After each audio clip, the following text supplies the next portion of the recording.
Okay, let's go. In a Sharia state.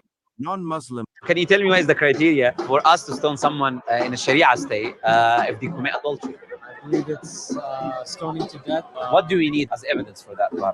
And I'll tell you something. I've not come across a single case in Islamic history, 1,400 years, of stoning to death where the evidence is established. Because the criteria is so strict. Allah put the punishment as a deterrent, but people don't research the criteria, and that's the point. They just deter. The criteria is the following. There has to be 4 male practicing Muslim men. Why practicing? For example, they cannot look in the window and see someone committing adultery because you cannot spy. Allah tells you not to spy. So if you are a practicing Muslim, you wouldn't spy. If you spy, the testimony is not accepted because you are going against Islamic ruling. They have to witness the act of penetration. So you don't see her entering someone's home. No. They have to see penetration with their own eyes. And then they have to willingly testify X, Y, and Z took place. This is impossible unless you do it in the street, in a public place, which even in this country you would have offenses of public indecency. Allah put that criteria because He doesn't want to punish. Allah says in the Quran, مَا يَفْعَلُ اللَّهُ بِعَذَابِكُمْ. What would Allah do with your punishment? He's the creator. He doesn't need to punish you or anyone. Can you tell me? All right, there are a few problems I'll list quickly, and then somebody else takes it over, right? First thing first, he says he has never heard of this in any country. I think I've heard a few cases in Iran, right? And what were the evidences? You can question whether they were really good evidence or not. And the testimony of 4 men, he's right about that. The question is, what is the understanding that he gives is nowhere to be found in the Quran, basically, that you have to see the penetration. I don't know where he got it from. If anybody knows if it's mentioned in the Quran, then please bring it to our attention. And that's what all I have to say pretty much, right? And so I'm saying this is blatantly wrong. Whatever his response is really ludicrous, to be honest. It's quite a funny video, I would say. His response is very Right. funny, and it actually shows the ridiculousness of this rule, of this particular ruling, right? Because how would a rule become a deterrent if the criteria for establishing that particular crime, quote unquote, is so impossible, Stringent. it's almost and then he says it's impossible in a way to actually prove or to punish someone for this crime. Why? Because it requires 4 practicing men to actually Muslim, witness the act of penetration. So these are the 4 points that he mentioned, and I'll clarify Philo. So according to the fiqh, the Islamic jurisprudence, it is indeed understood that they have to actually witness the act of penetration, because I think it is based on some sort of event that happened during the second caliph's life.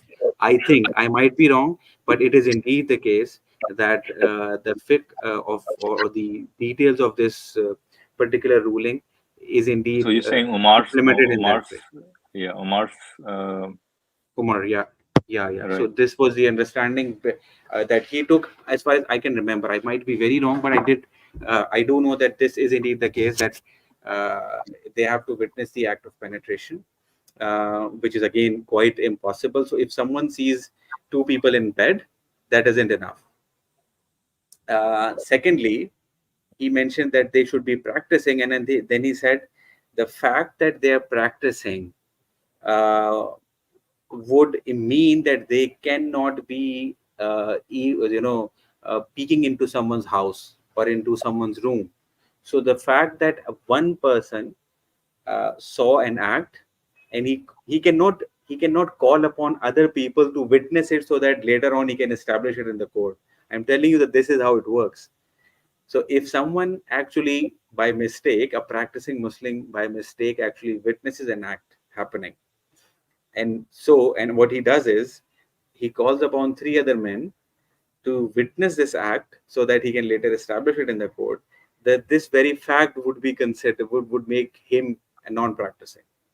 Because why are they actually peeking into someone's house deliberately?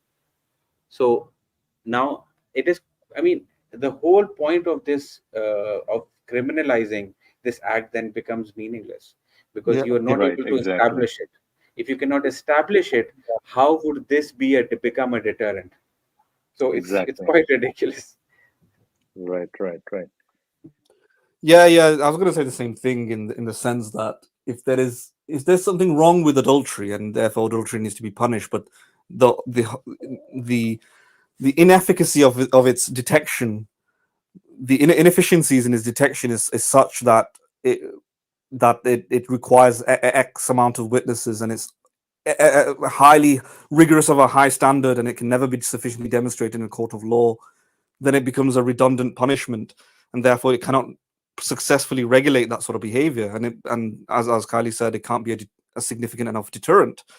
So in effect, what he has done, this defender of Islam, in his bid to make it more politically correct and to lighten the quote unquote barbaric nature of the punishment, he's in effect just admitted and acknowledged that the punishment for adultery is purely cosmetic, right? It's just like it's it's a useless one that is in there in the books, but that is he in effect throws his God into the water there.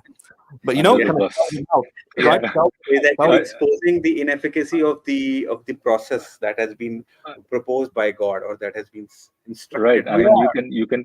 you can keep doing zina as long as you don't get caught, Exactly. especially poor men watching you, And Yeah. poor according to him, practicing Muslim men and watching according you. to You him, know. yeah, and according to him,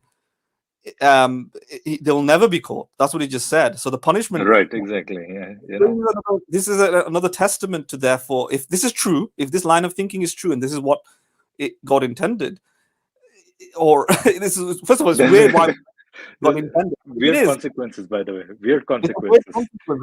Why would God design a punishment that is just completely ineffective? And why would God have a law against something if it can't never be implemented? Except I'd like to point out, Maybe God wants you to do zina, basically. yeah, and I'd yeah, like to point out over here as well that even if someone places a camera in the room in order to make sure that yeah, to be able to witness it, right, that if that would equate to peeking, or trying to being curious about it as well. So that again would make it that if that act non-practicing, right? So that yeah, person who has actually made that video would become a non-practicing Muslim, and therefore that video would, as far as my understanding goes, the Islamic code should Dismiss it, what do you call basically. it, dismiss that as evidence, right? Should Right. reject that to be accepted as evidence, because this was an act, this was a criminal act committed by that witness. The yeah. witness is not Muslim, basically, at that point, basically. Yeah. I The mean, Yeah. you could improve God's punishment, but this again, it shows kind of the fallibility of this apparent divine being, that he comes out with such a ineffective, non-deterrent punishment that will never apply, and that human beings can improve upon it. For example, in the near future, you could have artificial. Let's say we accept that adultery has to be curbed. Let's say we accept that adultery is wrong. Hypothetically, let's accept adultery is wrong, and we need to reduce adultery. We need to reduce sex outside of marriage. We need to reduce sexual relations with people who are not married, etc. Well, we can improve upon God's own ineffective punishment by creating an alternative effective punishment, or deterring a more effective deterrent. For example, you can imagine in the future, 100 years or so from now, artificial intelligence technologies which only record when there is an act of sexual relationships with two people who are not supposed to engage in a sexual relationship, right? You can have cameras, for example, installed inside of every home, right? Again, we're hypothetically assuming this is correct to do this, right? Cameras implemented within every home, watching, or not just homes, but elsewhere as well, which records all our activities, and will only flag up those illegal activities, including sexual relationships that are illegal, that gets Correct. flagged up to this kind of body of people, like police, some sort of police agency, who then will see it, right? You're In other words, suggesting you're not something like actively Black watching. Mirror. Yeah, they're not actively Something like watching. a Black Mirror episode. Yeah, there's no real privacy concern in the sense that people are not just 100% all the time, 24/7, just watching you through a security camera. It only gets flagged and becomes viewable at the event where the artificial intelligent technology realizes this is an illegal sexual act. That's when the people can look at that particular video and then use that as evidence to prosecute the crime. Yeah. So now we've significantly improved God's aim Right. to stop adultery, and you don't need 4 witnesses. You've got video evidence, and even if you have to adopt it with the 4 witness rule, you could have like 4 random police officers who are practicing. Let's say who sees the Watch that video. yeah, and there you go. You just made it halal at that point. But even if you get rid of that rule, the 4th thing, you don't need that. Why do you need? It's a bit arbitrary that you need 4. Why not? Why wouldn't video evidence qualify? It just would, wouldn't it? It doesn't make any pragmatic or practical sense why you need 4 witnesses when you have that video evidence, and that would, I would imagine, significantly deter this sort of behavior. In fact, it'll be more worthy of deterrence if it's perfect, if artificial intelligence or near perfect, if it always flags this sort of behavior up, it always records it, and it always produces evidence. It will significantly deter illegal sexual relations. That would be a much better world to achieve God's aim here. And it seems like God did not even think about these things.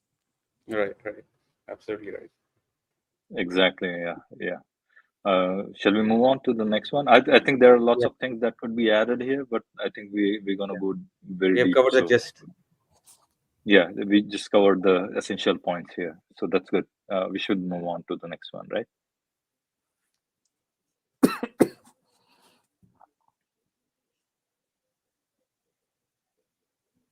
All right, the next one is, I don't know. It's what are we getting into? This one. Let's We see. should be. What would convince you